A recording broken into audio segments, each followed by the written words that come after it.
All I know is that place sells those games that electrocute you. That's all I know about JCar. It sells those weird party games that you get electrocuted playing. Yeah, I had a weird experience going in there yesterday, actually. I had this thing where I wanted to get in early because if you go to the hut in the middle of the day, it's a fucking nightmare. Yeah. So I was there like just after they opened up, and this dude had like, he looked like he might have been a high schooler, and he'd walked in, and I was like, hey man, and he just started his shift, and he came over and he engaged me. So I was like, oh, clearly he's keen to help out. Yeah. But he still had his hoodie on and shit, like he hadn't actually like fully started. Right, yeah. And I'm like, hey man, I'm after like a fuse box and some fuses and a crimp tool and things like this. And he's like, oh yeah, cool.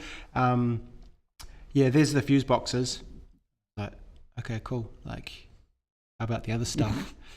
And he's like, oh, what else? And it was just like, just a bit shit. Your memory of a goldfish. Yeah. It was a bit shit. And then, so he went off and did his thing, like out the back or whatever. And then there was another high schooler there, and she came over and she was awesome. Like, funny. Like, some people just shouldn't work in retail. Yeah, some people, their level of apathy that exists in there. And, this episode of the Overcast Gamer Show brought to you by JCar Electronics. JCar, where service is good 50% of the time.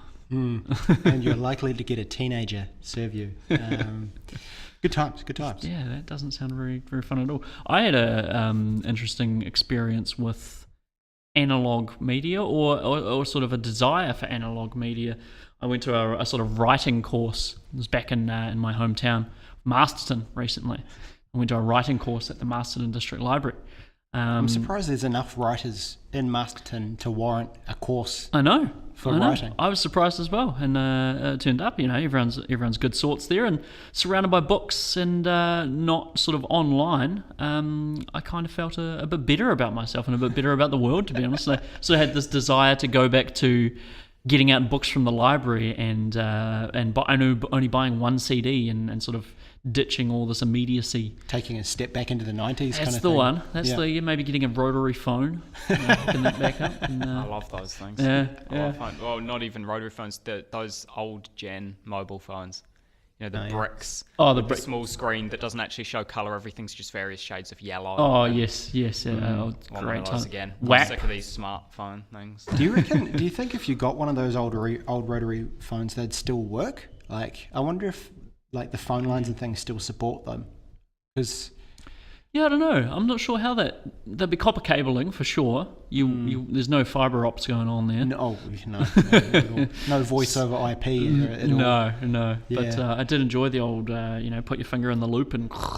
Yeah, because I'm pretty sure like it worked on like when you went around and you got to like 9 or whatever, you'd let go and the phone line would listen to the number of ticks that it made. It'd go is that how it as worked? it dialed back around, and it goes, cool, that person dialed a 9, and then you do the next one, and so that it took you 40 minutes to actually dial a number. Yeah. But so I'm not sure internationally. Yeah. Oh man. 6, 1, 8,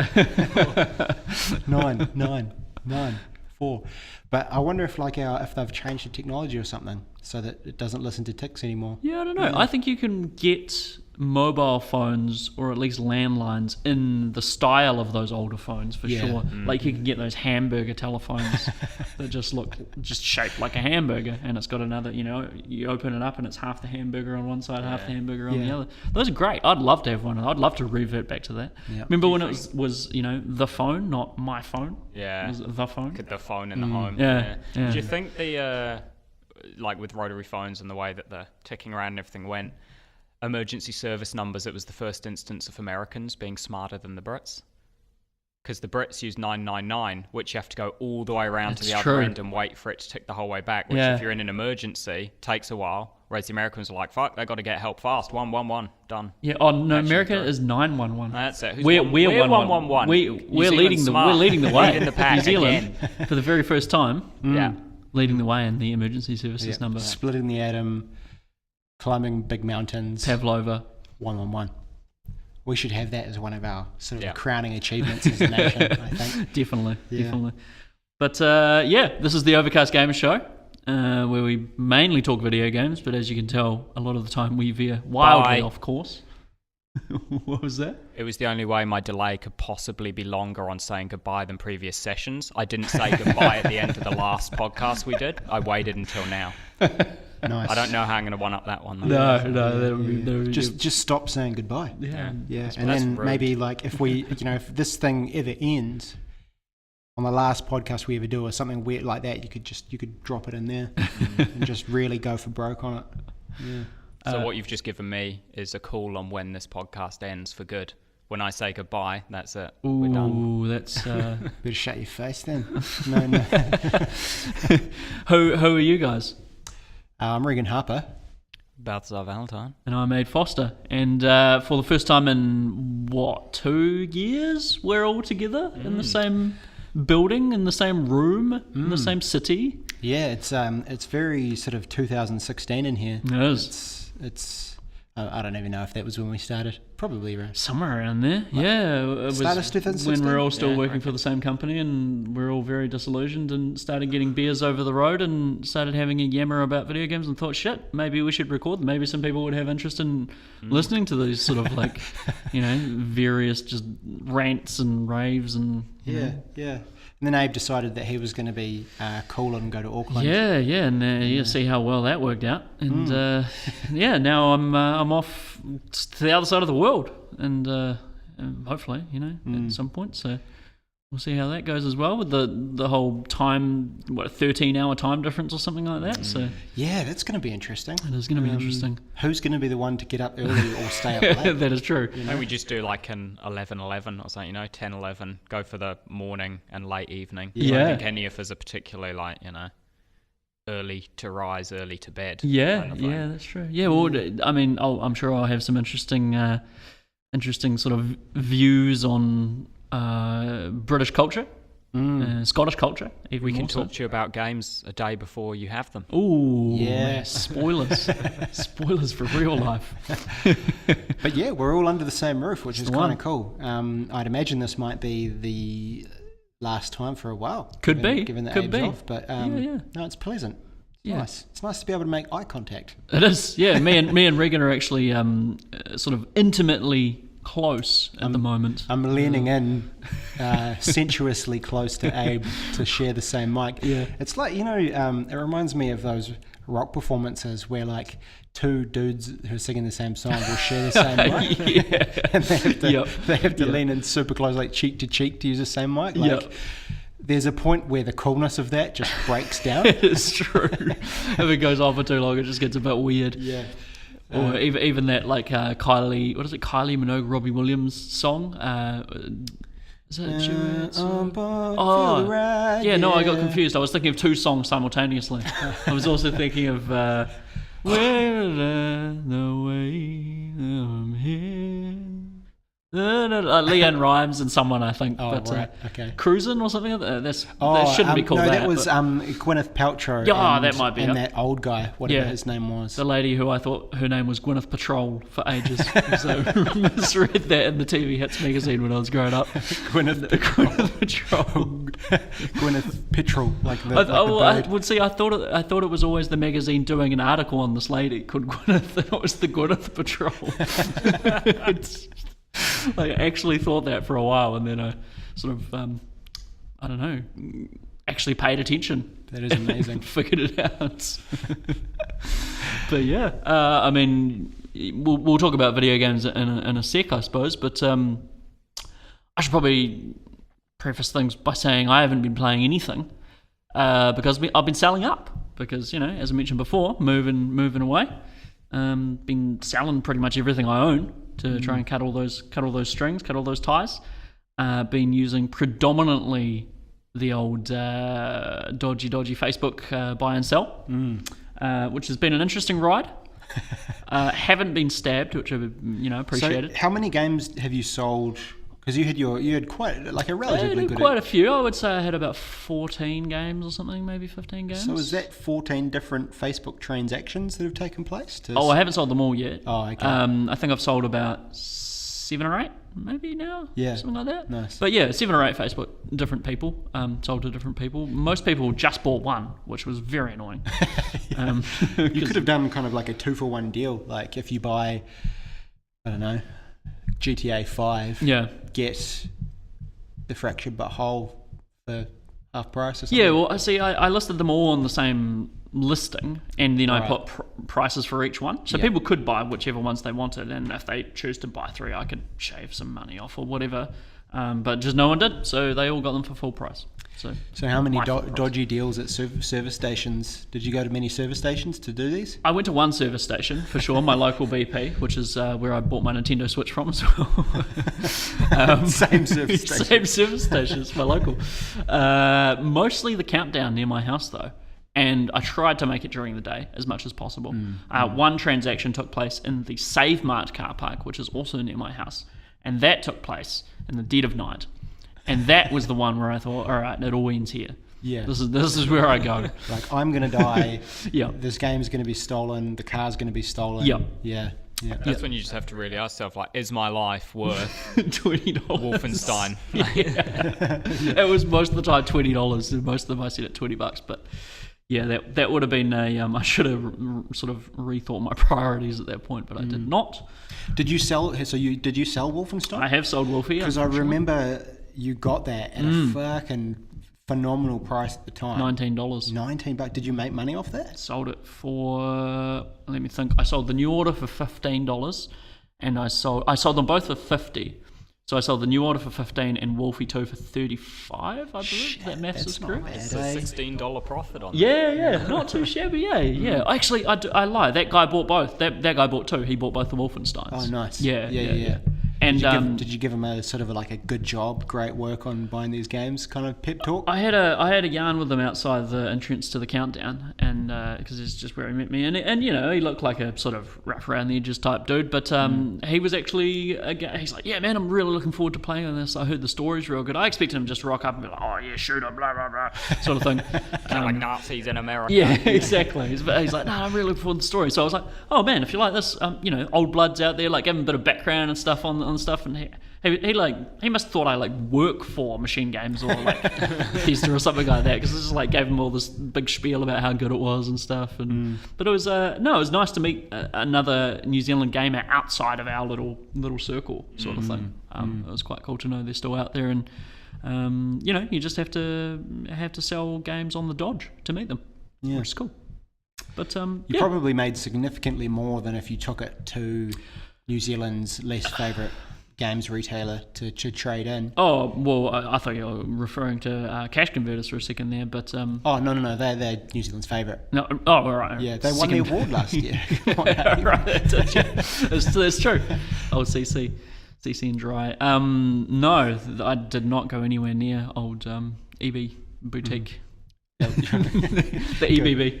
Yeah. No, there's not one near my house, thank God. Actually, that reminds me of a bit. I'm not actually sure if this has been mentioned on the podcast, but Balthazar, you learnt something interesting about electronics boutiques. Yeah, I don't know if this was mentioned on the podcast or just in a passing chat with us, but hot take here.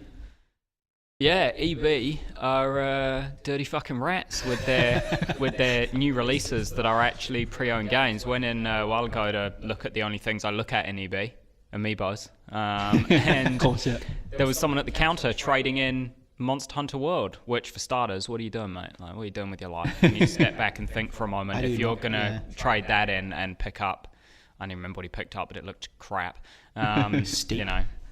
Yes. Yeah. And yeah, the people behind the counter, just because he'd returned it within 7 days, they have the 7 days no questions asked policy. Yeah. We learned they have that policy because they don't lose money if they do that. He brought it back within 7 days, so they slapped a new price sticker on it and stuck it back up under new releases. They did not put it under pre-owned. Ooh. So next time you go to purchase, well, not you guys in particular, you're not going to purchase anything new from EB. No. But listeners, if you go to purchase new from EB, my twice. recommendation would be to check that they have the actual, the plastic seal over it. Those brand new just come from the importer sort of wrap on them, because if they don't, chances are you're actually buying a second-hand game that someone's already tried and decided was shit. So I thought maybe that, like, if I'm ever in that situation, I won't be, because I probably won't buy brand new from EB. I'll just get a Vivid or something and just put a little dot, like just in the top right-hand corner. Just put a pupil in people's eyes on the front cover. Something like that. And then maybe just another little dot on the disc itself, just as a little bit of a nod to, hey, I know what you guys are up to. We also learned from that transaction how bad the employees at EB are in general, just at knowing things. Like the way they were talking to this guy about the game he was returning, I mean, there's customer service, and then there's, I don't know, knowing things, knowing the product. Like, you know the different degrees of customer service. It's like you don't have to agree with everything the customer says. They're not always right. If they're saying stuff like, oh, the graphics were real bad and the controls were wrong, you can stand up and be like, actually, this is one of the finest looking games on a console to date. If you play primarily PC, I could see why you might think it looks bad, but actually they've managed to push the engine pretty far, and this looks better than any other new release game up on that shelf there. And there is no input lag. It's just not a fast game. It's a slow, methodical game. Maybe you need to actually learn how to play it rather than expect it to be Call of Duty. That's what I would do if I worked there. But, I feel like you have to at least somewhat stand by the product you're selling. If you work there. You've got to have a background and knowledge. Not just standing back saying, yeah, I agree, like the controls were real weird, like don't know what those Japs are up to, legitimately what the person behind the counter said. Is that what he said? Verbatim? She. Oh. Remember, EB Games are actually, they're not equal rights hirers. They exclusively hire females these days. I don't know if you've checked your local EB Games lately. I'm not. But they seem to have a thing where they'll only hire females, and they'll only make males managers. That doesn't seem right for a variety of reasons. Yeah, it's really weird. Just look at the staffing structure in there next time you go in, and something seems weird and wrong. This feels like an OCG expose in the making. God, no, Overcast gamer, hard-hitting journalism. Have not been anywhere near that store for some time. I'm just waiting for JB to stock a decent number of Amiibos, and then I can never go into EB again. But they always just have one tiny shelf with like 6 on it. Yeah, I only want the Donkey Kong ones, and I haven't seen any new DK. I've got Donkey and Diddy, and I want the rest of them. I'm hoping, they've got Tropical Freeze releasing on Switch soon. Hopefully they'll do a new That's true. DK for that. That's true, yeah. Well, Diddy, not Diddy, Cranky with, what are it? Interchangeable vests. Yeah, would love it. Would love that. That'd be Is that actually a thing? No. But no, it's just Ape's dream. It's my wish fulfillment. Or what about just like, so the you could get one and the vest is like an LED thing, so you can just flick a switch, or when you dock it, you can just choose it, and then the vest just changes color from LEDs inside the Amiibo. Now you're talking, like, so it's clear, and then there's different colored LEDs that light up and make or you could even just have like a rainbow effect where it like rainbows through different colors. It's like a currently being tie-dyed vest. What would he look like when none of the LEDs are on though? It'll just be clear, and it'd be like wearing one of those like he's just put his arms through a plastic bag. Yeah, just one of those clear ponchos they give out at like events and things like that. Yeah, Cranky Con at an All Blacks game. Yeah, it's a bit raining. Yeah, it's the crossover we've all been waiting for. The All Blacks brought to you by Donkey Kong Country. All right, we better get into some things we've been playing. You fellas, what have you been up to? I'll go first because last time I didn't have anything to talk about. I have picked up and I've been playing Far Cry 5. Nice. So the latest from everyone's favourite game developer, Ubisoft. Pulled their socks up a wee bit. They did. And they're doing this a bit, like with, we talked about Assassin's Creed a wee while ago, and I think Balthazar is going to talk to that a bit more. But yeah, Far Cry 5, so I guess the first thing to say about it is that it's still Far Cry. Yep. There's, because of this, the changes with Assassin's Creed and things like, people are expecting big changes. And it's going to be revolutionary. It's not revolutionary. It's still just a Far Cry game, first person, and it's essentially your everyone's favorite hillbilly cult assassination simulator, right? Which is exactly what you want. But what they've done away with is kind of those shitty tropes that people were getting tired with. So things like towers. There's no towers, and it's wasn't there at least one okay, tower? yeah, and no, they you're joke right. about it when you there is one tower. They're like quite self-referential. Yeah. So right at the beginning of the game, you're Rook. So you're a rookie kind of cop. That's your name. They call you Rook. It's a great generic name. Yeah. Perfect blank slate. Yeah, it's good. And you're going into this area, and your job is basically to go in with the local sheriff to. Hopefully, this isn't spoilers. It's the very start of the game. Yeah. You go into this area with the local sheriff, and your job is to kind of apprehend the leader of the cult, who is the main villain of the game. And shit goes down, and it turns to shit, and basically, it goes really wrong.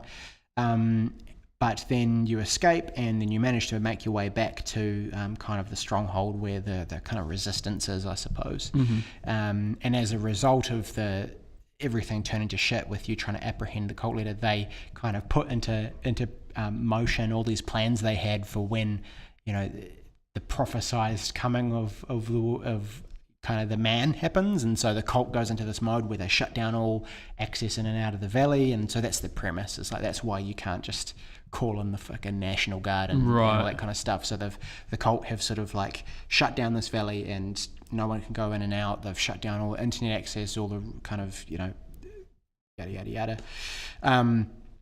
And right at the beginning of the game, the sheriff is like, we need to get our comms with a different area kind of up and running again. Mm-hmm. So he sends you off, and pretty much one of the first things you do is climb a fucking tower. Brilliant.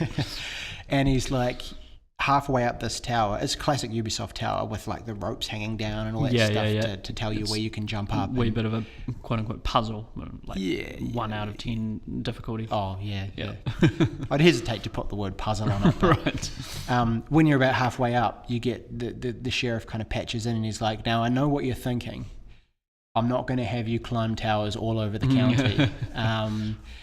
But we need to do this one kind of thing, and I thought that was kind of cool. Yeah, like it's acknowledging, having a sense of humor about it, because it's been years. Like people have been complaining about these fucking Ubisoft towers for years, right? So, so that was kind of cool. And so that if you've not played Far Cry before, which is probably pretty unlikely, but the original games, you would go around in every sort of area of the map. You had to kind of unlock the map itself by climbing a tower, and you would open a fucking get rid of the fog of war sort of thing, and it would open up on the map, and then your little mini map would populate with icons that you could go and do. Right. This one is much more sort of Breath of the Wild type thing, where you have binoculars and you can zoom in and you can mark waypoints, just like in Breath of the Wild. There's no mini map. It's all kind of compass based. So that really, if you were to ask me what the difference is kind of the nebulous of the changes. They've gone from this kind of just the classic Ubisoft littered map of icons to this more exploration sort of style feel to it. Right, less handholdy. Less handholdy for sure. It feels more open, and which is a good thing. I actually, it kind of led me to fuck it up a little bit in some ways, because at the start of the game they tell you to go to this certain area and start kind of helping out people in this area, and I was like, nah, fuck that, I'm just going to go off and do whatever I like. And I ended up in a different region and actually finished that separate region before I did the first region. Oh, okay. So that kind of was a little bit funky in terms of just having access to the right skills and stuff like that at the right time. So there was a little bit of clunkiness there, but it was still certainly playable. Like it didn't sort of put any barriers in my way. The story beats didn't get all mixed up or anything. No, it's a little bit weird in that. So that your job is to kill off the kind of lieutenants of the cult, and it was a little bit strange in that if you kill off that lieutenant, there's like a big cutscene and things where they're all upset that you've managed to kill this guy. And then when you go back to the original area, it's just a little bit weird because there's no acknowledgement that you've killed the other person, sort of thing. So it's a little bit weird like that. But then you go kill the first one and get your my first power moon again, but actually it's not your first one. But I mean, it still works fine. it's still okay. Yeah. It just doesn't. I guess it probably just isn't that sort of flow that the developers would have had in mind. Right. And I suppose the other, and this is kind of my big bugbear with it. Like the rest of the game is more or less exactly as you would expect, killing dudes, more or less. Right. The one kind of bugbear I have is that, the original ones, you'd go out and you'd kill animals, and then you would use their bits, Pelts to make wallets. Yeah, that's it. So you could hold more, currency. That was always strange to me. Why the hell do you need a wallet when you're trying to survive? Just put it in a fucking bag. Yeah, exactly. Yeah. Stuff it down your trousers. So they've done away with that kind of crafting system, and so what happens now is you shoot the animals, you collect their stuff, but then all you do is you go back and you sell that at a shop for currency, and then you use that currency just to buy upgrades. Okay. Which I don't know. It just takes what was a kind of a fun system where you could kind of go out and collect things specifically to aim for certain gear. Yeah. And it's just sort of, it's pulled the magic out of that. Like it's now it just feels, Gamified that a wee bit more. I see where it's going, but I feel like, the selling it interim is a weird step. Like, it would have made sense if when you've got the materials, you take it to someone to trade those materials in for the upgrade. Like, as in, because you're just a beat cop, you don't know how to craft a wallet out of a crocodile hide kind of thing. You need to go to a specialist. Like, that bit did always bug me in the previous games. It's like, how does this dude just know how to craft all this shit out of materials? He's got no experience with this. So it's like, I kind of see the direction. They're like, you can't make this stuff. You need someone else to. But selling it to them buy it is not kind of step for that. It's a very good point. Here's why I think they did it. When you go to the shop, guess where I'm going with this. When you go to when you go to shop, when you go to you want to pay real money for yep. So you can either do this and kill animals and sell the pelts and things to get in-game currency, or there's these things called silver bars which you can collect from areas in the map, but they're quite rare. But you can also hand over real money to buy silver bars. Of course. So what they've done is essentially kind of funneled all of those items and filled in the stores with also extra kind of prestige items in there, and then put pretty high prices on them to encourage people to swipe the credit card and so that system would have been a lot more difficult to do if people were just having to and I guess the reason they can get away with that is because there's an online co-op thing, so you can play through this whole game with your mate in an online co-op sort of setup. Right. And so cosmetic items are just a waste of fucking time unless you're online. And so I guess that's why they've done it, is because you might want to have a special cosmetic item that makes you look kind of cool when you play with your mates. Yep. But it just feels a little bit cheap. It's gone away from the fun game aspect of it to just being kind of a little bit more microtransaction e-store type thing. Yeah. So that's my big bugbear with the game. Do you know if you can play the multiplayer offline? Like, if you had it on console, could you just play 2-player split screen with it? Don't think so. And also, I think in the co-op, only one person earns story progress, I think, if I'm correct in that, I'm pretty sure, yeah. So like you're joining someone else's game to help them. Essentially, And you probably just become, because like in the game there's also, which is quite cool, there's kind of a sidekick companion type. Like Far Cry 2 style. Yeah. Yeah. So there's kind of a few ways you can do that. So there's special characters that you unlock through story missions who have like particular skills. So Boomer the dog that you guys might remember for the trailers and stuff, he's one of them. Yep. And he's fucking awesome, by the way. The dog is great. He like fetches you guns and things, eh? He fetches you guns and he goes around and he tags people. So when you use your binoculars, you can look at people and it tags them, so you can kind of see them moving around. He goes around and he tags people for you, which is really cool. Yeah. So you can unlock a set of kind of companions like that have special abilities and specific kind of ways of playing. Like do you have the bear that has diabetes yet? The cheeseburger. Yeah, the best name for a bear. There's a diabetic bear companion. And his name is Cheeseburger. No, I haven't unlocked Cheeseburger. Yeah. That's That will be my goal. Or you just run across normal people out on the map who you can also hire, but they just kind of, there's nothing special about them. They're just like a generic AI. They have a gun, they run around. Meat shield. You just throw them in first. They soak up the bullets. That's it. Yeah, exactly. So that's kind of cool. There are some cool bits and pieces in there. Have you tried fishing? I have tried fishing. Yeah. So the fishing is cool. The fishing is probably, like, as far as fishing mechanics that I've had in a game that I've played, I mean, it's been like Final Fantasy 15 had fishing in it. Jack and Daxter. Really? Yeah, I don't like a remember that. net. You like a net, and you had to catch like the good fish and avoid the bad fish. It's just great. Awesome. Oh, I love it. As far as fishing mechanics go, it's pretty good. It's pretty awesome. Like, it's actually, you know, I don't know if you guys know anything about real fly fishing, but it's actually, there's like, even just getting the fish on the hook is kind of the easy part, and it's actually about the battle of like wearing the fish down and reeling it in without it snapping your tackle or just getting away. And so they've done that quite well. Like, you've got to wear the fish down, and it actually takes quite a while to kind of, sorry, distracted by the loud motorbike outside. Actually takes quite a while to kind of reel the fish in, and so it's quite cool. And then you get quite a bit in terms of, because you sell the fish, Right, of course. and then they're quite valuable. So the fishing mechanic's pretty good. Have you spent how much time do you think you've spent fishing total? 20 minutes maybe. Oh, yeah, that's not bad. Yeah, for a fishing. yeah. How much time have you spent with the game in total? That's where 30 I thought minutes. that question. around 40, 45 minutes. Pushed a bit No, fishing. I think maybe like 8 or 9 hours. Oh, okay. Did you pick it up on PC? Yep. Yeah, and how's the performance? Oh, so that's I'm glad you asked. Fucking great. Yeah. Yeah, it is. It runs really, really well. Like, I mean, I've got a GTX 1070, which is a pretty good graphics card, but it's a couple years old now, and so there's better cards on the market, but it is really, really well optimized.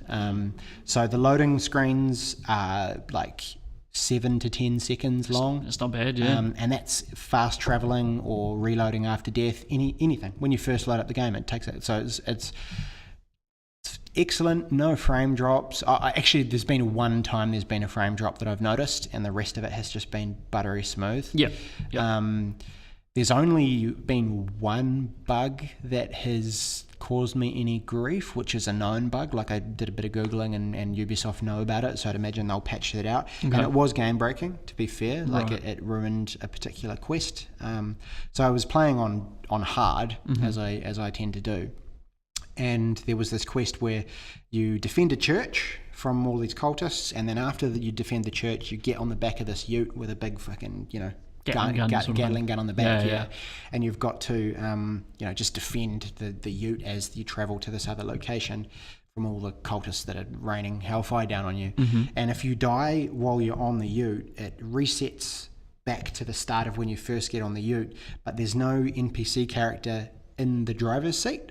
So you just sit there, and you're just there on the back of this ute, and you can't get off the ute. Oh, that's not good. You're locked to the back of the ute. And then and the funny part about it is that if you look back behind you, you can see the NPC that's meant to be the driver running down the street, like Away from you? No, towards you. Oh. So they like obviously spawn like way the fuck at the back of this, the back of this town. They're just following their path. Yeah, and pathfinding. they're running towards you, and you can see, like, if they could make it to the ute in time, they'd get in, and it would probably work. But the mission, you fail the mission before the they character can reach you. get there. Oh, man. So you end up in this infinite loop of failing this mission and ending up back on the back of this ute with the character reset. That's at the end amazing. Like Monty Python Holy Grail, where they're constantly coming over the hill, and every time it cuts back, they're further away somehow. Yeah, That's great.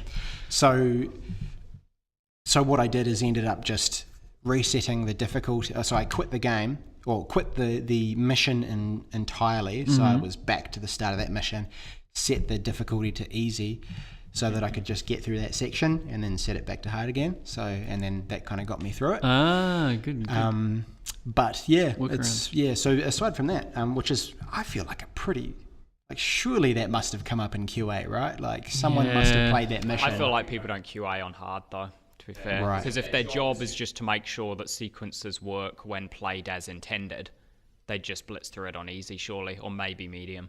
Yeah. I don't think they'd Probably play more, in. yeah. I mean, you'd think so, right? Because part of testing it would be to make sure, hey, what happens if I fail this sequence? Exactly. You have to. That's You've got to part make of sure you don't software testing. skyrocket into Yeah. the sky. But I feel fire like into when the it's sky. something like that, where the game is so big and they have so much to test, and they probably have a ridiculously strict deadline to get it out the door, they're just Yeah. like, okay, if everything goes the way it's supposed to, does it work? Yep, cool, move on. Yeah, Give me totally. the next sequence. Yep. And just to be fair, like, it's not the end of the world. Like, you can figure out how to get past it. But yeah, I'd imagine they'll patch that up pretty quickly. But yeah, I mean, the game itself is pretty cool. Tell me about the prepper stashes, Regan, because I'm really interested in the Oh yeah. prepper stashes from what I heard. So the prepper stashes are little areas where you typically you encounter them just randomly. You'll just be traveling through the world. You'll come across a particular icon that pops up on your compass, and you follow it. And usually it will start by giving you, there'll be a note somewhere. So it'll be like, some fucking Joe Blogs prepper has left a note that says, hey John, I've had to escape. The piggies are coming after me. But just remember, we left the stash in, X place, and they give you sort of like a mildly kind of cryptic clue. It's pretty easy to figure out. Yeah. And then somewhere in that area, it'll lead you towards where their stash is. So you've kind of got to think about it a little bit. There's no like arrow guiding you towards where it is. That's great. I Yeah. like that. Yeah, I like yeah. that a So lot. it's a note, and then you've it's not hard. It's not difficult. It's not particularly cryptic at all. Yeah. And then you'll find your way there, and usually there's a small kind of task that you need to overcome to get access. So, for example, one of them is there's an area on a river, and you find a note that says, the door's locked from the inside, there's no way anyone can get in, and there's like a little hut thing near the river, and you go up to the hut, and there's an electronic door, and there's kind of, from what you can see, there's no way to actually get into the building, Right. but you can see inside, and there's a hatch on the floor down into the stash, and it's like, okay, cool, and there's a window on the other side of the hut. So, and then there's a zip line across the river to a thing on the other side. So it's like, oh yeah, okay, cool, sweet. So maybe I need to have a look through their window on the other side. So I go around the other side, no, okay, there's no way to look in. So I zip line to the other side, and from where you land on the other side, there's a line of sight across through the window, and you can see the keypad on the door. That's great. I love stuff like that. Love Yeah. it. So then you can, you whip out your sniper rifle, shoot the keypad, and the door unlocks. So not difficult tasks. Yeah. But you still have to take a moment to be like, I wonder how to. Okay. Would you have needed a sniper rifle for that? Like, do they give you one? Is there one you find for that? I think from memory, I think when you zip line across, there's a sniper rifle sat on the. And see, I'd love if they pushed it one further and they didn't give you the sniper rifle, and you just had to be like, how can I see that? Yeah. But obviously, You can kind of see it by the with the naked eye sort of thing, but it'd be a little bit of a fluky shot to get it with just a handgun or whatever. Yep. So that's kind of the idea behind the prepper stash. And then you get down in there, and there's usually like a bunch of kind of just collectible items and a shitload of cash. Like there's usually like $1,000 or something down there, just sat about. And it's quite satisfying to find these big piles of cash. Yep. You pick them up, and yeah, it's great. So yeah, and that's quite cool in that you just kind of randomly encounter them, and sort of like the shrines in Zelda on a very low intelligence level. Yeah, on a very minimum barrier to entry type thing. I like that though. I like little self-contained puzzles and things, and even if they're not that satisfying to work out, kind of thing, but they keep me entertained. So it's a cool game. If you're expecting something totally new, then you'll be disappointed. But if you like Far Cry and you want more Far Cry with something a little bit different, with a bit more exploration-y sort of bent to it, then awesome. You'll probably really enjoy it. And the piggies themselves are pretty cool villains. The main angry guy, I always forget his name. Joseph Seed. Yeah. He's pretty good as well. Like there's moments where he's kind of there staring at you, and all you see is his face, and he's got that kind of intensity, weird, intense, charismatic feel that a lot of those kind of cult leaders would have. So it's a good game. Good stuff, man. Good stuff. Balthazar, what have you been playing, man? In the same vein, I've been playing Assassin's Creed Origins after you guys were Fucking talking go about it. Ubisoft. There was a Ubisoft developer sale on Steam. So I picked up Origins plus the Season Pass. So the 2 proper story DLCs for it. Yep. For like $80 or something. That's not bad, yeah. All right. So I need to preface talking about this game with, I do enjoy this game. I think it's a good game. I think this is probably one of, if not the best Assassin's Creed game that's been made so far. Yep.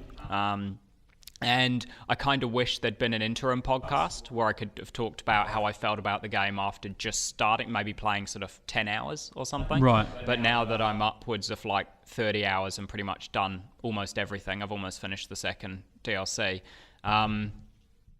I still enjoy it, but things have kind of turned just a little bit. Right. So I want to talk about the core game first, because that's the thing we've all played. Yep. I like a lot of the stuff that Regan just talked about with Far Cry 5. No mini-map is great. A lot of the kind of small, I guess, puzzles dotted around the place, like you'll read an ancient, inscription on a tablet somewhere, and it will just give you some riddle about the Nile and something else, and you figure it out and you find treasures and stuff like that. It was all really cool. Yeah. I do feel like it might have even been you, Abe, or I'm pretty sure it was one of you guys, oversold the side quests a little bit to be something more than go here, fetch this, come back, job done. And implied that they might actually have had some sort of, I don't know. I don't want to say it in case I'm wrong, but I feel like one of you guys said that the side quests felt like they tried to take some inspiration from The Witcher. I think that was probably me. I think that's None of us want to own up to it now. incredibly generous. I think that is an incredibly generous statement. I think it's just because the bar was set so low with previous Assassin's Creed. And I'll give you that. Compared to all past Assassin's Creed, these side quests are basically award-winning novels, like they are. Right. But compared to things like The Witcher, they're still just go here, do this, come back, and maybe there'll be an amusing line of dialogue somewhere along the way, and that's it, kind of thing. It's still very much just A to B to A, done. The main game is also pretty much that. Like, I have to say, the story is not the strong suit in this game. The storytelling, the quests themselves are not where this game shines, because it is always go here, kill someone or get something, come back and tell me when it's done. Right. And that's it.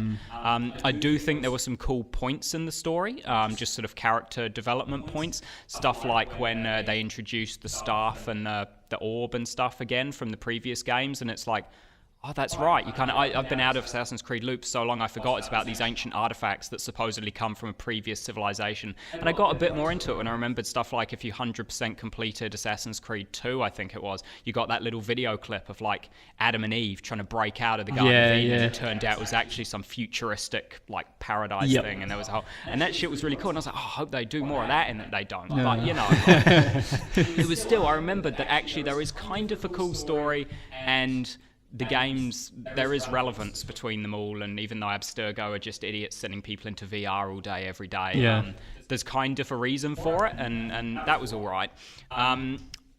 The first time you play Layla, you just bang on it, you pretty much get out of it, and then it's like, do you want to read 50 text documents, or do you just want to get straight back in? And I'm like, I'll just get straight back in, thanks, see ya. Well, that gets me a little bit, because again, it asks the question, like, do you need it? It seems like it doesn't. I had a quick look on the computer just to see what was there, and I didn't read it all, but I did just read the one doc on Desmond Miles, because I was like, I know this dude. I read that too. That's and then I read it, and I'm like, I already knew all that. And then I just backed out and went back to the Animus. Like, it's like his sort of file and his, I won't get into spoilers. But. And it pretty much just goes into the story of 2, Brotherhood and Revelations, how he got away from the industry, did all this shit, and eventually, died or something, or just disappeared or something. AFK. Yeah. But then later on, you do play properly as Layla, like, Templars, I guess they are, except they never actually refer to them as Templars at all in this game anymore. Come to the site and try to kill you and shit, and you kind of have a hidden blade and you go around and kill them all. Okay. And there's like 5 of them, and then you kill them, and then you just hop back in the Animus. Oh my all right, God, well, I'm man. safe for now. Let's just go back to that. So it's all very much, it just shouldn't be in it. in this game in particular, I know they are trying to do something with it, but in Origins in particular, it added nothing. Yeah. There was no relevance whatsoever. There was something at the very end where she comes out for the final time and there's someone else there, and that's kind of the reminder that shit is still going on, that the Assassin Order still lives today, and they're doing their own research, but again, wasn't really necessary. Is it a spoiler to reveal if the Animus where you run around as Layla in there, if that is in Egypt as well? I believe it is in Egypt. I don't think it's a spoiler because it holds no... I mean, like I said, the modern day plot in this game has no relevance over anything. Yeah. It means nothing. Right. It's just a reminder that Abstergo and the Assassins still exist today. That's all. I believe it is in Egypt, purely because you go down to a tomb. In fact, no, it must be, right? It is Bayek's sarcophagus. Oh, okay. That makes sense. She's lying next to Bayek in the Animus. Okay. So yeah, I'm sure it must be. But yeah, there's also this thing where since Black Flag, they've been like, hey, people liked boat stuff, so let's just put boat stuff in every single game. And the Aya sequences are trash. Like, I don't know how you guys feel about them, but those fucking naval fight scenes where you play as Aya. I have done my first one of those, yeah. It was sort of fun, and then it went on for way too long. Yeah, and there's like 4 of them, and they're all that. The first time you get back to it, you're like, oh yeah, no, this boat stuff, this is where, more. Yeah. Here And comes again, the boss boat. Again, zero consequence. Like, it's just in there because they're like, people like People them. like this naval boat stuff. It's combat, like, no, people liked the ability to just hop in a boat at any time if they felt like some naval action, not being forced to fucking sit through a 20-minute boat sequence, which is always And to have kill 2 boats, sail a bit more, kill 4 boats, sail a bit more, boss boat. Boss boat. To I mean, the reason that was so awesome in Black Flag is because you were playing as a fucking pirate. Yeah. And there's context. Context, So, but to be like out on the sea in an Egypt game. Well, and in Origins, they already have sailing around and they have boats and things. Yeah, they have you those get your triremes or whatever. Yeah, you get your fill of boats already. You don't need to have more boats. And it's cooler because in those bits, you can dismount your boat onto another boat to attack it, whereas in the Aya sequences, you couldn't. You were stuck behind the helm. But yeah, that's pretty much it for the core game. I did enjoy it. I liked the sort of entry to the Duat thing, like you said, Abe, where they actually made sense as opposed to previous ones where somehow Altair would just psychically connect with someone after he's killed them, whereas in Egyptian mythology he's passing them over through to the field of reeds or whatever. It's cool, it makes sense with their mythology and their gods. I also really I learned stuff in this game, and I think that's what they've always strive to do with Assassin's Creed games, kind of inform you as to the mythos and what various cultures' beliefs are. And this is the first time I feel like they've actually gone deep enough that, I'm like, oh, cool. I actually had no idea that the Egyptian gods were the same gods as the Greek and Roman gods, just by different names and different depictions. I didn't know they were the same gods because they seemed so much more wrathful and so badass compared to the Roman ones in particular, and Greek ones are pretty bloodthirsty. And again, everyone knows the Roman and Greeks are the same, it's just different depictions. But I had no idea the Egyptians were as well, because they were all half beast, half men kind of thing. They were very different in appearance, supposedly. So I did learn stuff about that, and I was like, cool, that that alone makes it feel like this game is worthwhile, because I had an interest in that mythology and I've learned a bit about it. Well, they full on embrace that, right, with the sort of discovery mode or whatever they have in that game as well. I haven't actually tried it out, but I've heard it's just a completely sort of passive. There's no combat or anything like that. No combat. You just walk through the areas and learn about kind of what the Roman occupation of Egypt the history did, and what they kind of erased from Egyptian culture and history, and what got sort of appropriated into Roman culture. Have you tried that out or? I started it briefly, but I don't. It's big. That's pretty much it. They went all in on it, and it is the entire fucking map. And I was like, this is like a whole separate thing. I do not currently have the time for. I want to finish the main game first, and then maybe when I'm in a mood for just learning, I'll kind of hop back. I wonder if there's a trophy for it. Man. I give zero about Steam achievements, so I don't care at all. I won't go for it. But yeah, no, that's pretty much it for the main game. I was really disappointed with how it ended, to be honest, but DLC 1 picked up straight after it ended and did a pretty good job of carrying it on. I will talk about that because I don't think you guys will play it, so spoilers are okay. I'm going to just make that spoilers call now for the We will go a little bit into it, not heavily, but just a bit. I thought this was a really cool DLC. A, because you actually get your sort of Assassin's Creed outfit. Like, you never had one in Origins, you know, it was just Bayek's outfit and various ones you could buy. In this, you straight away get like an ancient Egyptian looking version of like Ezio and Altair's outfits and stuff straight away, and it's really cool. Kind of, you've got the bracer with the actual assassin logo on it that the hidden blade comes out of and stuff, and it's all like, you're like, okay, this is where the fun begins, to quote Hayden Christensen. And yeah, it's cool. It basically condenses Assassin's Creed into a 3-hour experience rather than a 10-hour experience. You've got, I think, 5 assassinations you go through, and they're rapid fire. As soon as you do one, you move on to the next and the next. And it's got that, like you said, Regan, with Far Cry 5. Basically, you're just killing the lieutenants to lure out the leader so that he shows up, and then you go kill him. But what I really liked about this DLC is it had this side story of sort of rebels rising up, and every time you liberate an area, the oppressed people join the rebellion and move on to fight the Romans and push them out of more areas. But they did this really cool thing where once you've killed the Roman leaders, Amunet shows up and says, hey, so all these innocents are dying everywhere, basically because of the rebellion. Like, they provoke the Romans, hide in villages, basically use the villagers as meat shields so that they can escape, and then any who survive see their family have just been wiped out by the Romans, see them as martyrs and join the rebellion to help fight. Like, basically he's recruiting people through sacrificing innocent lives. So it brings in this cool thing where even though this dude is an Egyptian dude and he's one of your kin, he's your final target kind of thing. It's like, hey, you've taken out the Romans, they're gone from the area, but eventually a new Roman general will come back, and when that happens, we may not be here. Do we want these guys to be in control of the region and just sacrificing innocent lives again? Like, our allegiance isn't to borders or to races or anything. Like, our allegiance is to freedom. So we need to decide now, like, or you need to decide, Bayek, are you going to be Bayek of Siwa, or are you going to be Bayek for freedom kind of thing, and make you basically go and assassinate a dude who you helped appoint into power by fighting the Romans? I just thought that was really cool. It really set apart the main game from that DLC, and that the main game was forming the order, but it was still rough around the edges kind of thing. You know, they were still purely fighting against the Romans for the people of Egypt. Yeah. And this DLC brought about the actual creed. We are here to protect the innocent and to basically ensure freedom persists throughout this order. That it's still just called the Order in Origins. Even in the DLCs, they never become, I guess they can't become the Templars, right? Because there's no Crusades yet. That's still we well away. It's still just like the Order of the masked ones or whatever it is. And at the end of the first DLC, you change from the Hidden Ones to the Brotherhood of Assassins kind of thing. And it was really cool to see that, because it's Origins. It's, you're meant to see the origin of, and I think that's something that people didn't like at one point is, this is supposed to be the first game, but you get given a hidden blade and told it's something from a previous culture. Like, I thought we were that previous culture. I think, like, what's going on? But I guess it's the origin of the assassins. Like, the hidden blades existed before.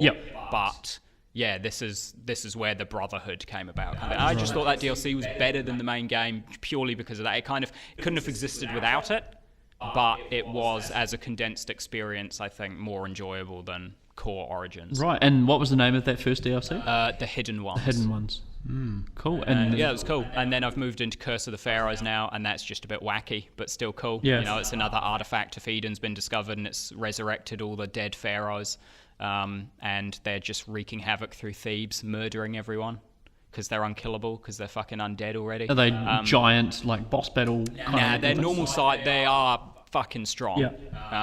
Like, one of them, I don't remember who it was, but one dude whacked me with his mace and took me down to like one little square within the final third health bar from full, down to that instantly, and he was like 4 levels below me, and he did that. So I was like, well, I'm a bit fucked here. But I'm looking forward to this one purely because a lot of they're hinting at it as you go through. Like, there's a side quest where you save a dude, and after that quest is done, he just says at the end, hey, come back and see me later. I'll have something for you once you've set foot in a land where no living man should ever go, kind of thing. Like, there's constantly alluding to the fact you are going to have to break this curse, you're going to have to go into the Duat, into the afterlife, and fight the actual deceased pharaohs kind of thing. And I'm looking forward to that. It's going to be pretty cool. Yeah, that's awesome. It sounds like a cool concept, Dave.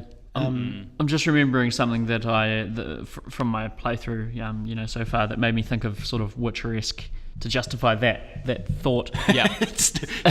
I feel like I need to defend myself here. There was a quest quite early on, I think it might be Alexandria or somewhere around there, where you rescue this guy got married to this. He was drunk or something, and he got married to this chick, and then her brothers turn up, and you like beat the crap out of them.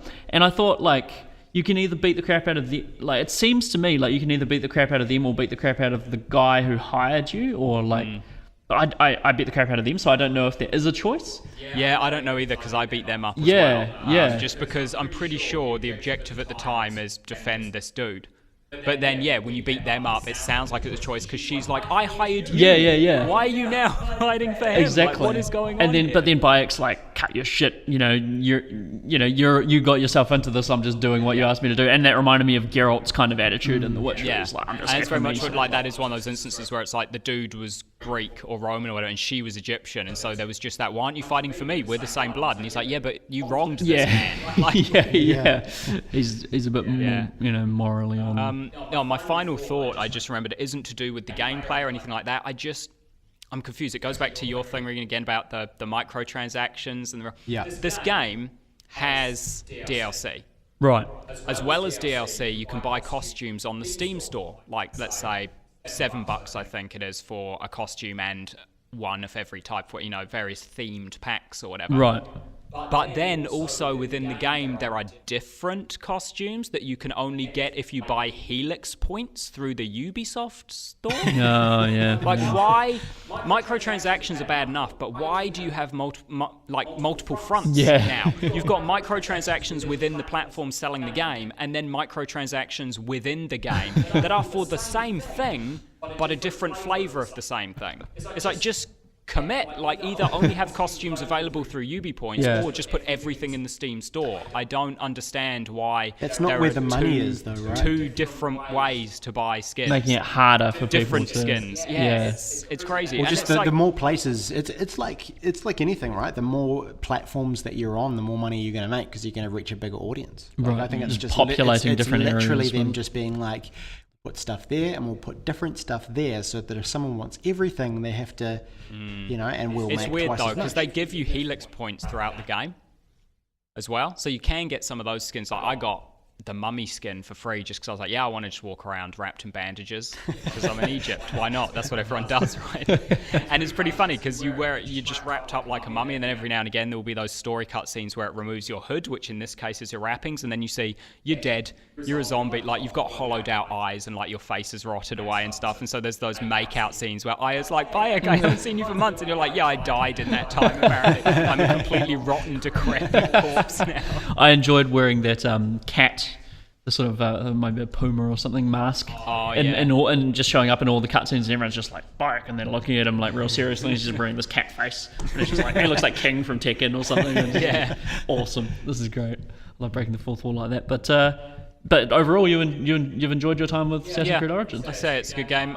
It's one of those ones like there's almost no chance at all that I'll go back. Like when I've finished it, that's going to be done. Yep. That's going to be uninstalled and put in the other category on Steam kind of thing to not really look at again. But I've definitely enjoyed my time with it, and it is potentially one that if I had it on console, I would see how close I am, and I may have gone for the platinum because I've enjoyed it. Like if it was just pick up a few things, like finish a couple of side quests and 100% the map, I'm pretty close, so I'd probably push for that.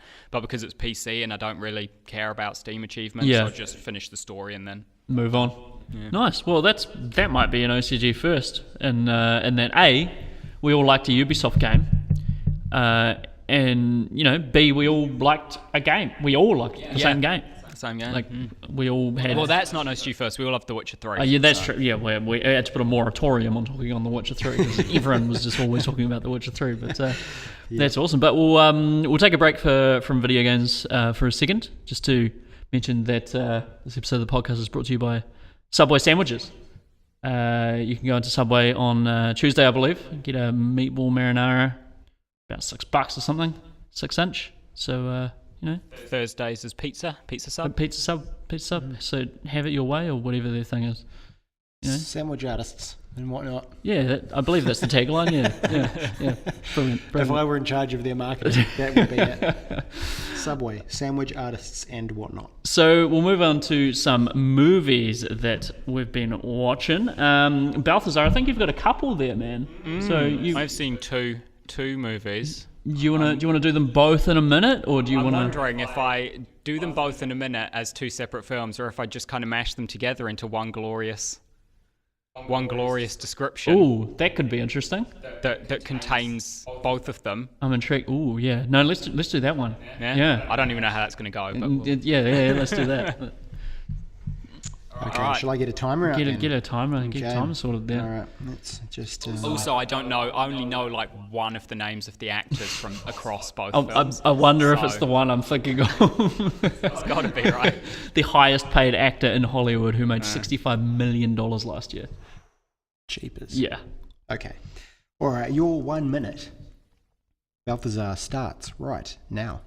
So, Dwayne "The Rock" Johnson wakes up with a prepubescent boy in his body and doesn't know what the fuck is going on, and suddenly Rhys Darby shows up in a van and is like, "Oi, get in, let's go." So they start driving through the jungle, and then, you know, there's some bits where they hop down some containers and there's a bunch of people in the containers playing VR, and it proves that everyone playing VR looks stupid even if you try to glam it up with Hollywood.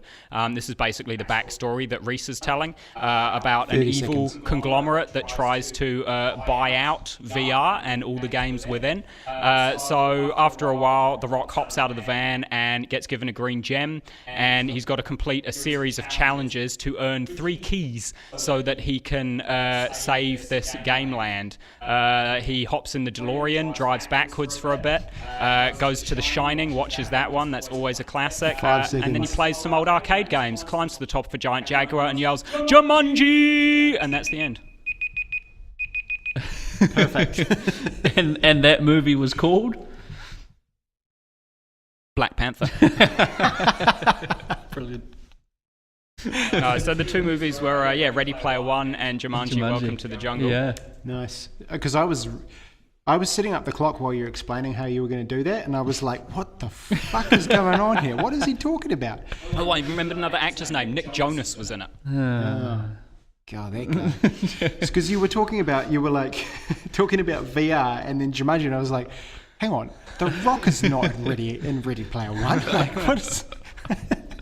That plot synopsis, I would love to watch that film. That plot synopsis, he gets given a green thing and then has to go find 3 keys, and like, oh my god. Drives the DeLorean backwards for a During while. that, I was trying to remember what he actually does after he's given the green gem, and I'm like, well, I'm pretty sure he has to play 3 levels. So Yeah. it's pretty much the same thing. I kind of want to talk. I want to break the rule a wee bit here and talk about Jumanji a little bit, because I've watched that as well. Regan, have you watched Jumanji? Welcome to the Jungle. No. Which they do get the Guns N' Roses song in at the end. Good. You know, as you would have to. Like Paradise City, where they burn out Paradise City, where they get the Guns N' Roses song in that. So overall, did you enjoy Jumanji Welcome to the Jungle? I did, yeah. I enjoyed it as well. It was like goofy and stupid, but there was enough. It didn't feel like these people didn't know what they were talking about when it came to video games. It wasn't like insultingly bad in terms of the references and the way it was presented. They had those funny ideas like just straight up like respawning out of the sky and things like that. And I don't know, at the start there's like that dude in his bedroom and there's sort of posters on the wall and that, and there was a Last Guardian poster. I was like, holy shit, that's probably the first time the Last Guardian's ever appeared in a motion picture ever referenced or anything. I was like, wow, this is quite good. But some funny self-referential things, I guess, where the chick in the skimpy outfit sort of refers to the fact, why the hell, what's this going to protect me from, sort of thing. And Jack Black acting as a teenage girl was always good for a few laughs. That was one of my favourite parts of the movie. After that, I did have to go back and rewatch my favourite Jack Black movie, just because I wanted more Jack Black, which is School of Rock. School of Rock is fantastic. School of Rock is a classic. It is Absolute great. classic. Yeah. That is like Jack Black. That is where his shtick works. That movie is perfect for that film. But I don't know. Yeah, Jumanji. It didn't. I wouldn't say it like sort of. I heard some decent things about it before I watched it, so it didn't sort of like exceed expectations. But I definitely wasn't disappointed, and I had Yeah. had a fun time with it, sort of thing. Yeah. So I don't think there's anything Dwayne can do wrong at the moment. No. Like, everything he's in just works. yeah. I'm actually looking forward to Rampage because of him. Oh man, I saw that trailer. So I went and watched a film last night called A Quiet Place, and Have you seen it? I have seen it. I've seen it. Yeah, I did enjoy it. I had some issues with it, but it was fun and it was well made. Yeah. But yeah, I watched the Rampage trailer as well, and so I didn't know. I didn't even know there was a Rampage movie coming out. I was like, oh, all right, The Rock's and something else. Here we go. Yeah. So sort of. Fucking prolific, eh? Oh, If I he's put him in a movie where there's something bigger, more muscular than him. yeah, and the trailer starts out, and The Rock sort of has this bond with this white-haired albino-looking gorilla. I was like, what the hell is this movie? Like Mighty Joe Young, like the other version, like the contrast or something. And The Rock is just bonding with this gorilla, and the gorilla gets like scratched with something, and then starts getting bigger. And I was like, what is this? And then eventually, halfway through the trailer, it sort of reveals more creatures, and then someone said they're on a rampage. I was like, oh my god, I know exactly what this is. And yeah, there's a Rampage movie coming out, which what is a 64 bizarre. game or an original PlayStation I felt game? like it was even older than that, to be Yeah. honest. Like, because I only remember it being like side-scrolling up and down the fucking buildings. Yeah, it was great fun though. Yeah. Awesome fun, like kind of like prequel to or spiritual predecessor to War of the Monsters on PlayStation 2. Which was also a very, very cool game. But I'm trying to remember the other trailers that played. Oh, there was a Deadpool 2 teaser, which I don't know. I mean, I saw a Quiet Place trailer for it, and I've heard a lot about that movie Yeah. beforehand from people who saw it at South by. Yep. And yeah, I've been looking forward to it. Directed by, if you guys have watched The American Office, Jim from The American Yeah. Office, John Krasinski, right. who also plays character in the film. But yeah, quite a well-made film. The Quiet Place, I wish they explored because sort of the premise is there's some monsters and they sort of don't like sound, and so they attack anything that makes large amounts of sound, sort of thing. And one of the people, it sort of takes place around a family, and John Krasinski's the dad, and one of the daughters is deaf. She wears a hearing aid, so she can't hear anything anyway. And I wish it kind of explored that through her a bit more, and because it's a horror movie essentially. Yeah. And I think some of the unease would have been a lot more, a lot better distilled if it had explored it through her, and you saw sort of horrible monsters or people being taken away or whatever in complete silence, because that just it's not what you expect, and it goes against things in your brain, sort of thing. But it doesn't really do that. It kind of gets a little bit conventional in its horror approach, but still a really well made film. I don't want to talk about it too much because it's very, very new. I think it came out like last Thursday or something like that. But yeah, I'd recommend it. It's definitely worth a watch. Cool. Good film. It just intrigued me because I had Jim in it. I was like, Yeah. waiting for Pam to pop Yep. up at some point. And the amount of times you see Jim put his finger up to his mouth and essentially go shh. I mean, you don't need to keep telling people this thing has been happening for a while. It's like, be quiet. Yeah, we know. Like, we know. It's all over the newspapers. Like, don't make noise, mate. But Regan, you watched anything? No. No? I've been busy doing other stuff. Still watching paint dry. So yeah, no, I haven't had too much time for movies, unfortunately, but that's okay. The third adaptation of the paint drying trilogy. It's nearly there. It's nearly there. If anyone out there is interested, Yeah. We have 2 coats done on on one wall. Yep. And the first coat on 2 other walls, and nothing on the 4th wall. So we're probably about halfway through. Nice. So I've still got a fair bit of A few more coats to go. Yeah. But it's good. We're also getting a new cat today. Another A cat. second cat. Nice. Yeah. That's so. All of that's meant that I haven't watched any movies. Yeah. Are you getting a kitten or a full-grown cat? Kitten. A kitten. So there's a bit of a story to this. I had always thought that 1 kitten was going to be enough for us. And then partway through the week at my job, something came up where I had to kind of do some software testing. And I was like, hey, I need to know a certain category that has this specific thing in it.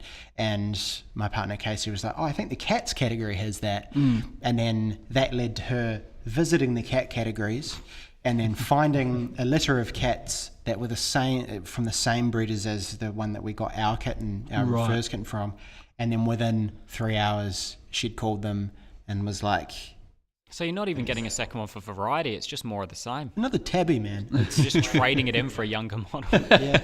So the theory goes that the cat is the two of them are gonna keep each other company so that they're less psychopathic when we get home. Right. So like they've been inside all day, they're all pent up and Yeah. clawing at the furniture and shit. So yeah, that's happening. But yeah, no movies. No movies. Yeah. Just watching paint and purchasing cats. Yeah. Nice. Yeah, that's nice. it. Well, I mean, we usually talk news here. Hasn't been too much going on. The Spyro game has a official title, I suppose. Spyro Reignited. And Clever. I see what they did there. Yeah. Screenshots looks to be remake, not re. Yeah, I think you're right. Exactly what I guess the Crash Bandicoot Vicarious Visions so did with full, Crash. like all the models are new. It's all cool. like Yeah. nice and Yeah. at full HD and PS4 quality, not just a remaster. That was the other word I was Yeah, looking for. yeah. Not a remaster, a remake. Interestingly enough, not done by Vicarious Visions. Spyro. I saw the devs are something called like. My name is Bob or something is the name of the developing house. Yeah, something to do with Bob. It's got Bob in there somewhere. But I thought Vicarious Visions did a fantastic job with the Crash remakes. So why not, just have them work on that? But they've made a name for themselves. Maybe Insomniac are friends with Bob or whatever. It could be. And in terms of Insomniac, Spider-Man also has a release date. I believe it's September 17th. Cool. And so we'll be getting a Spider-Man game this year, which is awesome. It sounds to me like the second half of this year is really going to pick up because the first half, it's maybe we're just spoiled after last year being such an amazing year. But I'm kind of glad it's toned down a wee bit. Actually, I don't feel so bad from. We've got God of War this month, don't we? Oh yeah, we do. That's going to be it. After that, it's all going to be downhill. You see the most recent interviews with Corey Barlog, the creative director of the new God of War. He is ruined, man. Like he is on the out. I can see it. He's just like. His hair looks like it's just like he looks like a mad scientist when you see him. He's like wears glasses and his hair's just out in all directions and he just has a sigh in everything he says. Like this is a man on the brink sort of thing. Like this is a man just out of crunch, which must just be man, that sounds awful. But yeah, very excited for new God of War. I'm not sure when I'll get to play that, but super pumped for that. When it comes to Switch, right? Yeah, when it comes to Switch. Speaking of games this month, should we quickly rattle through a list of games that we have coming out in April? Let's do it. April 10th is a game called Extinction. Now what's the date today? 8th. The 8th. Hey, okay. Couple days away. days. Yep. I don't know anything about Extinction. Never heard of it. Okay, well it's coming out on PS4. Is it the Jurassic World game?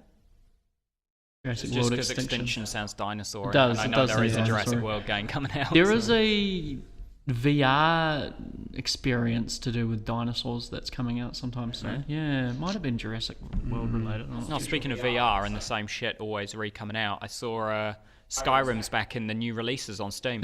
Skyrim VR 2011, boys. just come out on Steam. 2011's the new 2018. I'm pretty sure last year I was talking about how that game is 6 fucking years old. Last year, 7 years old now. Like, god damn. Don't get me started. Good New game. releases. Yeah, because the VR on PC is just coming out. So What else we got there, Regan? So, Extinction, April 10th. April 17th, Yakuza 6, The Song of Life. Ooh, I really want to play Yakuza Kiwami. Yeah. But again, not sure when I'll get to play it. That's huge. That's coming out on PS4. Yeah. April 9th. Now, I don't know if this is an extensive list. I've just found this on a popular games website. So, yeah, I'm lazy, basically. April 19th, Total War Saga, Thrones of Britannia on PC. Total War is the sort of RTS series on PC. Yeah. April 20th, God of War. PS4. April 20th. April 20th. I thought less than 2 weeks. So I thought it was like 28th. I thought it was like right at the very that end doesn't of the month. bode well for me not getting that game. I think I'm on leave the week it comes out. That feels like a Good time to perfect play it. opportunity. Yeah. Spend time with Kartos, mate. Yeah, do it. Old dad of war. Yeah. And so now here's the thing. Also on April 20th, there's some other products coming out which might just eke out God of War for you. Nintendo Labo Variety Kit, Nintendo Labo Robot Kit, both out also on April 20th. The robot one's the one where it sort of attaches. It's like a backpack. Yeah, it's like a backpack and it attaches to your feet and turns you into this sort of weird marionette. Wow, really? Yeah, It's basically really like weird. the suit from what was that movie? Elysium or whatever, where he has that fucking. Oh yeah, the It's exo. just that made of cardboard. exo thing. Yeah. Man, that thing must take like 8 hours to assemble. Far out. Brilliant. So yeah, I don't know. Like, if I were you, I'd maybe consider the Nintendo Labo. Well, the problem with that is I'm purely digital on Switch, and the Labo can't be bought from the eShop. No, so yeah, you'd have to Digital go digital labo. That's that's something we need. I enjoy how you nearly said Labo. I tried to stop myself from saying that. Oh, brilliant. April 24th, Adventure Time, Pirates of the Enchiridion. It's always a good good Enchiridion. marketing. Enchiridion. Oh, I Enchiridion. think that's I think it's I don't think that's an Adventure Time exclusive term. I think an Enchiridion is. It's the thing to do with H.P. Lovecraft, isn't it? Isn't it with Yeah, Cthulhu the, like, comes Cthulhu out of? mythos the book or Cthulhu whatever. Bible or whatever. Oh, yeah. Okay. Yeah. Cool. Okay. And then April 24th, South Park, The Fractured Butthole comes out on Switch. Apparently. No interest. Zero. Zero interest. Isn't it? When it's dropped, like I'll because I still haven't played it. Oh, No, right. me neither. I'll pick it up on Switch when it's down, in a sale or whatever. Right. See, because I've got it on PC, it's been downloaded since the day it fucking came out, and I've just never... You've never played it. I don't know why, man. It's Yeah, like, I played it for a wee while and I just sort of fell away from it. isn't... really know. There's something... They haven't done something quite right with it. Yeah, There's, yeah. I don't know what it is. I think I don't know if they have something that rivals the awesomeness of the Canadian section in Stick of Truth. I think that's the thing, though, right? If you play Stick of Truth, you remember Stick of Truth. Yeah. Like, there are segments in particular which stand out more, like the Canadian one, but you remember most of the game on a whole. Yeah. Whereas, from what I understand from people who have played Fractured Butthole the whole way through, they can't tell you about something that happened in the game. Right. It's none of it is memorable. Those big set And I think pieces are that's kind the of issue with it, is when you play too long with nothing being memorable or sticking with you, you're just like, here's another thing over here I can do instead, I guess. This Like, game happened to me. Yeah. But that's kind of it for April. So it's a pretty sort of stark month. What do we got? Have you got May there as well? I We do got have any May, big- yeah. Cool. Okay, so number one in May, Yeah. May 4th, Donkey Kong Country Tropical Freeze on Switch. Oh, There yeah. There you Oh shit, no, that's not everything for April. Isn't it? Dark Souls. Switch. Oh, yeah. April 24th or something. I feel yeah, like. yeah, 25th. that is coming out. I was like, I'm sure there's something I was going to buy this month. Weird, because I've checked multiple... And certain Dark Souls on Switches, unless it got pushed to May, but I feel like it was definitely April. The Salute the Sun amiibo. Yeah. yeah, not sure. I'll quickly rattle through the list for May. So after Donkey Kong, we've got Conan Exiles. Then Wait, hang on. Conan Exiles. I remember this game. That MMO where everyone's naked? Yeah, that's the game, right? And was that an early access and now it's coming out or something? Is this the same game? May 8th, Conan Exiles, PS4, Xbox One, and PC. Okay, and it was on Steam. Well, a Conan game. It was an early access game on Steam. Yeah. I remember, like, people at work were playing it. Someone was talking about how ludicrous it Yeah, was. and you are naked, which is kind of just hilarious. For them Brilliant. to- yeah. Pillars of Eternity 2 Deadfire, which I guess is Is is that a Obsidian? perhaps a DLC. Oh, Is that Obsidian making that? must be. Ah, Must be. Pillars of Eternity 2. Yeah. Wow. Good stuff. Dragon's Crown Pro. Don't know what that is. Sounds like a VR game Pro. or something. Yeah. May. No, I was wrong. Remastered is May. Right. Dark Souls. That long to find it. Yeah. Yeah. Little Witch Academia Chambers of Time comes out on Next. May 15th On. PC and PS4. Oh. Why do you care what that comes out on? I love how you were like, wait, what platform is that on? Little Witch Academia. Would I be able to play it? Oh, it sounded like a Nintendo thing. So It did, yeah. I thought it must be Switch, but it wasn't. Also on May 15th, Shin Megami Tensei Strange Journey Redux on 3DS. Is this a new on 3DS? On 3DS. Oh. And it sounds like it's a remake, right? Yeah, it Something? didn't sound like a new Shin Megami old one. Tensei. I'm still waiting for that on Switch. We've seen the trailer for it. There's something. There's an SMT coming to Switch. I remember that with the sort of like just desolate room and the dust particles and things. reused assets from Persona 5. But I'm fine with that. Persona 5 looks great. Great. May 18th, Hyrule Warriors Definitive Edition on Switch. Also on May 18th, Little Nightmares Complete Edition on Switch. I'm into that. Nice.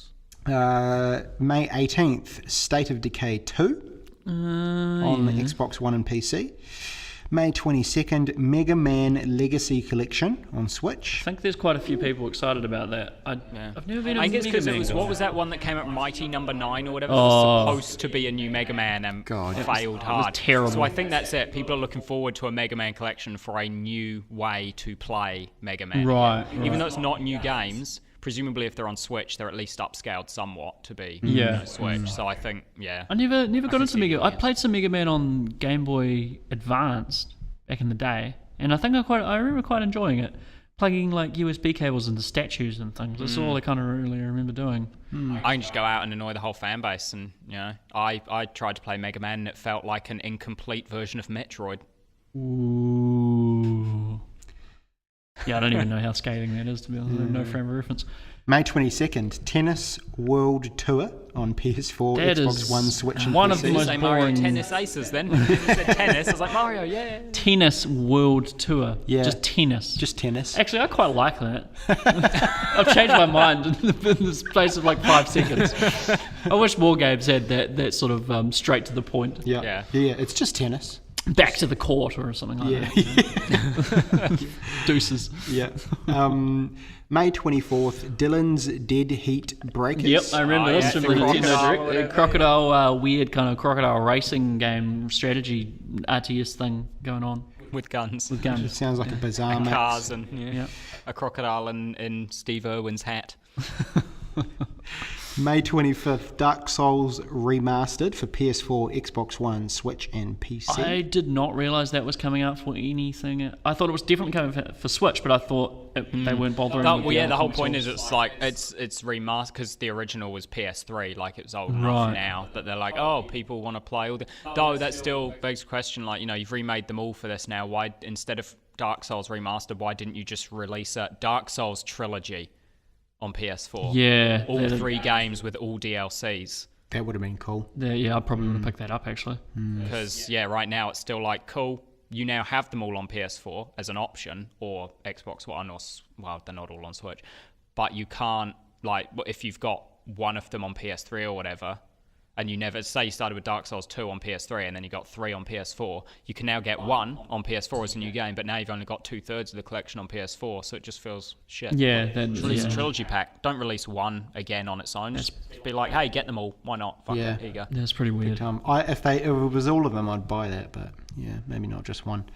May 25th, Detroit Become Human. Yeah, into that. That's close. Yeah. That's it's really close. Yeah. Quantum Dream. So that'll be really interesting. And then finishing up May 29th, a game called Everspace on PS4, which I have not heard. Everspace. You heard of it? Yeah. The sequel to EverQuest. Yeah, that's exactly what I was thinking as well. The Sci-fi sequel. MMO that's probably like the original one before. Pretty much. It's still going strong from what I understand. Yeah. Like when I look, I still see new DLCs coming out for it all the time. Like, hey, it's the border because it's what EverQuest is, the D&D MMO, right? Like it's an MMO, and so because they keep releasing new D&D campaigns, they keep being like, hey, here's a new DLC based on this new D&D campaign. Yeah, preceded World of Warcraft, which everyone always claims is the one that started it all, sort of thing. Yeah. But no, EverQuest was before that. Yeah. So But that's it. That's the list. there's a few good ones on there. I'm chomping at the bit for that DK. Yeah, I bet. I'll definitely pick that one up, and they'll probably charge me about $70 on Switch, no doubt. Probably, yeah. But you'll pay it, Oh, won't you? yep. Yes, I will. Especially if I get my different colour vests. But yeah, there's nothing else I can think about that's probably worth talking about. No. So we'll probably end it there, folks. Thank you again for tuning in. When we do this, when we do the streams, which hasn't happened for a while, but We should really get our asses into gear and do yeah. that. No, we yeah. should definitely do that. All right. No What do you- excuses. I'm hesitant to make the idea because we're recording, and so then we feel like we may have to commit to it or Locked in. something. But like, if you guys aren't doing anything after this Fortnite stream, I have 2 PS4s and a PC back at my place. Ooh. I'm down. We could actually Yeah. just go back and stream Yeah, straight let's after do it. this. Let's Do do that. it. It's sweet, locked Done. in. Well, Fortnite stream, tune into that now. Right now. Tune into that right now. The stream will happen before the podcast goes up. Yep. Tune into that sometime. We'll release it. We'll leave it as a VOD on the channel. So you Yeah. can go back and watch it on Yeah, demand yeah. later. Find the link. Find the link in the description below there. But yeah, thank you for tuning in. Find all our stuff, Overcast Gamer on Facebook, Overcast Gamer NZ on Twitch, and / Overcast Gamer on YouTube as well. And until next time, ka kite anō. Catch you later. Have a fantastic week or 2 weeks. And over to Balthazar to sign us out. See you next episode. Ooh-wee. Nice.